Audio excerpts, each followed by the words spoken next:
Hi friends, welcome to Talking to Fitness People. I'm host Eric, and I successfully used a 10-second timing delay to start recording. I didn't quite make the share in time because I had to walk around here. But that's not the subject of this video. The subject of this video is the manner in which people's relational compatibility has to do with the nature of their dominant function. So in other words, I want to talk about how Kim as an ISFJ, or for example Kestrel as an INFJ, they're both epistemologists. They begin the process by knowing, and so they're designed then to match up with a perceiver that is an action function perceiver, such that Kim, that is an SI DOM, is designed to match up with an NE DOM because the fourth slot function is what you might call your duality seeking function. And what that means is it's the thing you understand naturally. It's your preferred and active version of that thing. And it's also the one, though, that you don't attend to often enough or well enough for your own satisfaction.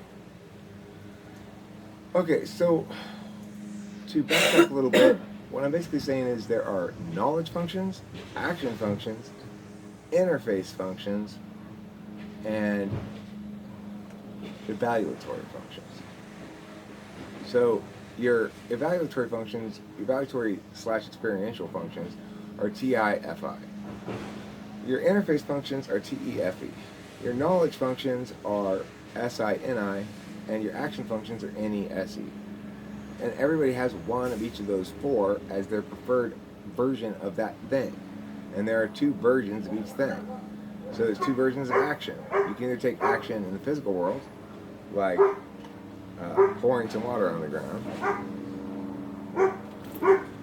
or you could take action in the metaphysical world, such as, what does it mean that I poured that water on the ground right there? What was I trying to demonstrate? I was obviously trying to give an example of direct physicality, but okay, now I'm ideating about that action. As you can tell, this is not the quietest corner in the world to live on. Here at the corner in Laverne, California, we have got gardeners making noise, we've got planes, we've got helicopters, we've got fire trucks, we've got police, we've got trash trucks, we've got the local brass band that periodically decides to march down your driveway and start playing for no reason. Not really, but we might as well. It is a menagerie of cacophony around here. So I do apologize for the background noise, but offer in exchange for your indulgence this very fine description of the background noise. Namely, taking metaphysical action, because that's the kind of action I prefer. If you prefer, whatever your dominant function is, the alternate version of that thing is your insecurity. So if you are an extroverted intuitor, your insecurity is extroverted sensing. If you are an introverted thinker, your insecurity is introverted feeling. If you're an extroverted feeler, your insecurity is extroverted thinking. If you are a introverted sensor, your insecurity is introverted intuition. And if you're, because it's the other version of it. So what kind of action you take, and all those various things we just talked about, it's going to matter a lot whether or not they line up. If you're in a relationship, romantic sexual relationship with a quadramate, you have all the same preferred choices of those two, of the kinds of things. So all the alpha quadra people have SI as their subjective epistemology instead of NI, the objective epistemology. They know subjectively. All of alpha quadra does. If you have, if you're an alpha quadra, you evaluate objectively with TI rather than subjectively with FI. In other words, your evaluation is done in defined objects rather than undefined experience, like FI. So then, if you are if you have an interface function as your dominant function, let's say your FE dom, then your insecurity function is going to be TE, and vice versa. If your TE dom, your insecurity function is going to be FE. So it's very much worth attending to this particular relationship that is not, oh, well, you only get one of SE or SI, you only get one of NE or NI. That's missing the point. You only get one of each of the manner of attentional elements. So you get one way to know, one way to do, one way to interface, and one way to evaluate that you have as your default active manner of doing it. The shadow functions, quote unquote, are the alternatives to the ones that you have as your active default manner of doing it, the ones that come naturally to you. So that doesn't mean you don't have, can't use, or will never understand the alternative to the ones that you prefer as a manifestation of your own ontology through time. I get NI, but I don't express my identity through an NI frame. Doesn't mean I can't choose to sometimes, and it doesn't mean that I can't improve at doing so over time. But remember, to choose to frame things through an NI frame is to choose explicitly not to frame things through an NE frame. And being an NE DOM means that I'm devoting some of my attention to doing things in ways that aren't necessarily my strong suit, which is okay. The thing that's interesting, though, is you can frame things by a TI through an NI framework while concurrently being SI. So you can, no matter how I frame things, the NI framework is subsumed underneath my subjective knowledge framework, which means NI is still something that I've learned about and come to understand through my own experiences and subjectively, rather than an attribute or the essence of something out in the world, which is how an NI user would see it. Those two things aren't mutually exclusive in the sense that you can engage in those manners of attention concurrently, provided one subsumed by the other through a TI meta framework. Anyway, so compatibility then is going to have a lot to do with how that order of significance to the self, namely what's your first, like, so alpha quad all have the same four conscious stack functions, what Union calls conscious stack, front four functions, but they're in different order. So there's two different qualities then to look at as to whether or not a relationship is going to be sound, last over time, be in the interest of both parties. The one consideration is, do they have the same or different preferred attentional approaches to knowing, acting, interfacing, and evaluating? And the second is, how does the order of their front four, whether the same or different, the order placement link into each other? So it's a complicated mechanics. The intertype relation notion of socionics is its greatest contribution to cognitive function theory, and it helps us to frame and understand why the thing is useful. You don't exist in a vacuum. You're not explaining your behavior that you're engaging the behaviors in a vacuum. So as a consequence,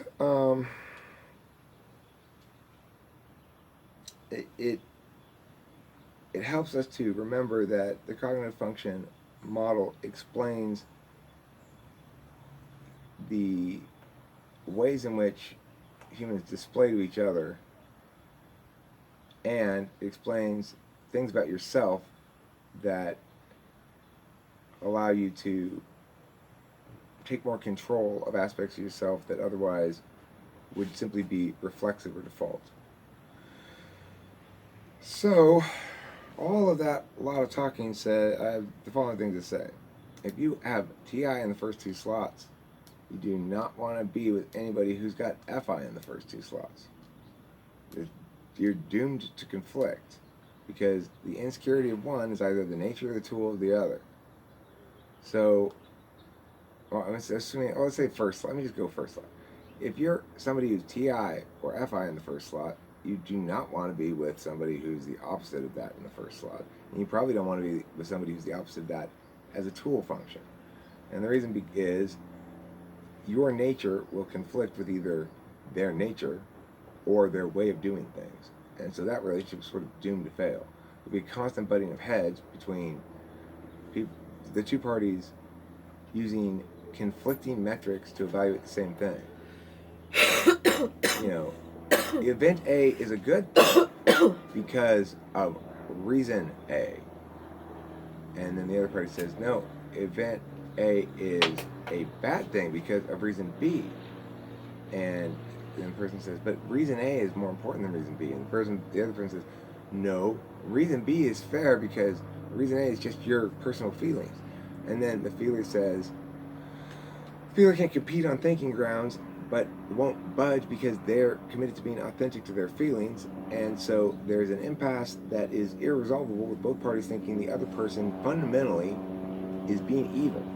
That insecurity function, the 8th slot, is the thing you think evil that manifests through. If you are a introverted feeler, then you think that evil, when it manifests because somebody's fixated on the technicalities of some logic thing, and what gets trampled in the process? Somebody's feelings. And that's not okay. So if you're FI, that's how you're going to understand TI is the thing by which intellectual types bully others into experiencing consequences to their feelings that they don't deserve and are more reflective of the thinker's callousness and disregard for others than anything else. Whereas the TI person will say, no, you're being arbitrary and unfair. Your subjective feelings don't generalize out. We can't use that as a rule. We can't apply that across the board. So it's not an adequate reason for us preferring your course or something like that. Concurrently then, if you've got TE or FE in the first slot, don't be with somebody who's got the opposite one in the first or second slot. Why? Because you interface with the world through FE. It means that you're not attending. If your nature is FE, you're going to think that what's evil in your insecurity function is TE. In other words, what's evil is when we're all trying to get along and you're fixated on, well, do it my way because here's a more efficient course. Listen, it's more efficient. It's your opinion. That's why shit goes bad around here, is because everyone's getting along fine, Steve, and then you say, hey, everybody, do it my way. It'll be more efficient. It makes more sense. You're going to mess stuff up if you do it your way. Why are you so judgmental? Why don't you care about the fact that everyone's having a good time? That's what matters anyway. That's an FE Dom talking about TE. A TE Dom talking about FE is like, okay, can you please stop chatting for a second while you're doing this and look at what you're doing, because you're about to knock some shit over, you didn't move things out of the way, and you are so worried about having a good time and everybody being happy and shit that you don't even care if you break all of our stuff. You need to stop and think. You are careless. That would be a TE Dom scolding an FE user, because TE sees FE as evil, FE sees TE as evil. This is why you got to make sure that if you're an interface function as a dominant, that you don't have a person that's the opposite interface function as 1 or 2 as your significant other. Now let's look at the epistemologists. If you are an epistemologist, you're an SI Dom, then you have to make sure that you do not get with somebody who is an NI in the first or second slot. Because if you do, the SI Dom, you will think that NI is your insecurity function, and you will think the other person is being evil. So the other person will insist that here's a singular right course of action. And you will find, if you're an SI Dom, that they are being very unreasonable and unfair and not taking into account other possibilities. They keep insisting that this is the best course of action. Well, even if it is the best course of action, forcing it on everybody to the exclusion of other people's possible ideas and stuff is bad FE and goes against my subjective epistemology notion. So, or it could be bad TD. If you're as ISTJ, it could be bad TD in some sense. But sorry about that. Excise the last 10 seconds and go back. So, if you are talking about the singular best course of action, then you are positioning this best course of action as being the best course of action because of qualities implicit to it in the world. In other words, that's the way the world is.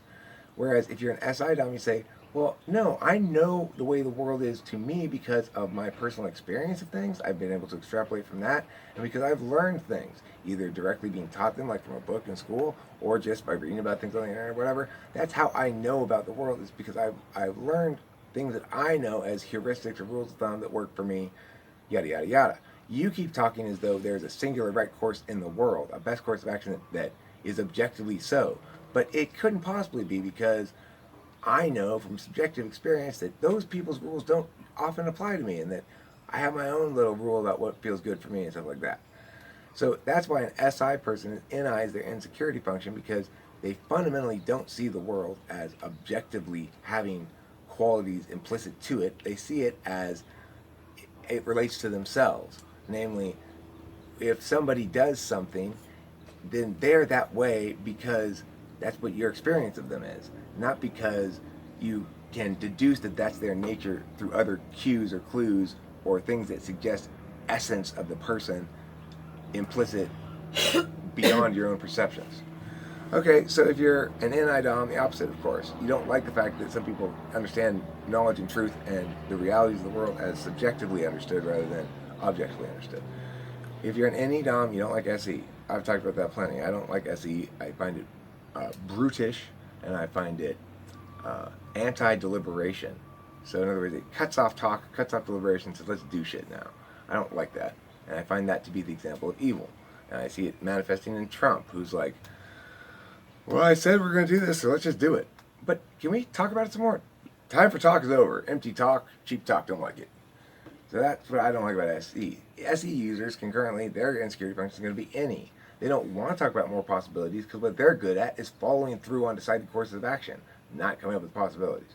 So anyway, for all of those things, the core message of this video, and I'm going to have Kim chat with me for 1 or 2 minutes before ending it, but the core message of this video is, whatever your dominant function is, remember that it's not just SE or SI, it's SE or NE. Those two are the action functions. It's not just SE or SI, it's SI or NI. Those two are the epistemology functions. TE and FE are the interface functions. TI, FI, the evaluatory functions.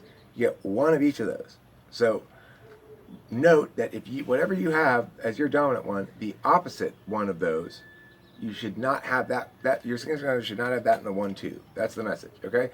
So, Kimberly, when you were sort of half listening to that, did you hear anything you'd like to comment upon before we end the video? No. Nothing? No. How do you feel like you know things?